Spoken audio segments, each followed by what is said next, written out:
Napasakamay ng mga otoridad ang nakatalang top 1 Municipal Most Wanted Person sa isinagawang operasyon ng San Jose del Monte PNP sa Bulacan. Ang detalye ng report mula kay Patrolwoman Pearl Cristalin Javier. Tagumpay na naaresto ng mga otoridad ang tinaguriang top 1 Municipal Most Wanted Person ng Angat, Bulacan sa isinagawang operasyon sa parking lot ng SM sa Barangay Tungkumanga, San Jose del Monte City, Bulacan. Kinilala ni Police Lieutenant Colonel Rayson M. Bagain, hepe ng San Jose del Monte City Police Station, ang suspect na si alias Ando, 39 anyos, residente ng Barangay Bagong Silang, Plaridel, Bulacan.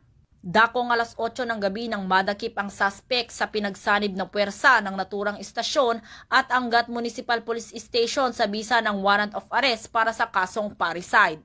Batay sa investigasyon, sangkot din umano ang suspect sa insidente ng pamamaril noong nakaraang taon sa Angat, Bulacan, kung saan ang biktima ay isang kasapi ng Armed Forces of the Philippines.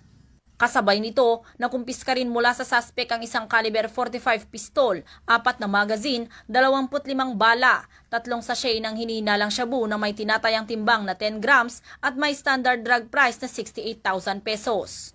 Kasalukuyang nasa kustodiya ng otoridad ang suspect at nahaharap sa karagdagang kaso ng paglabag sa RA 10591 o Comprehensive Firearms and Ammunition Act at RA 9165 o Comprehensive Dangerous Drugs Act of 2002. Ayon kay Police Colonel Angel L. Garciliano, Provincial Director ng Bulacan Police Provincial Office, ang pagkakaaresto sa mga wanted person sa lalawigan ay patunay ng dedikasyon ng kapulisan sa pagpapatupad ng batas at paghahatid ng hustisya. Tinitiyak din niyang mas pinaigting na kampanya laban sa kriminalidad upang matiyak ang kaligtasan at kapayapaan ng bawat mamamayan.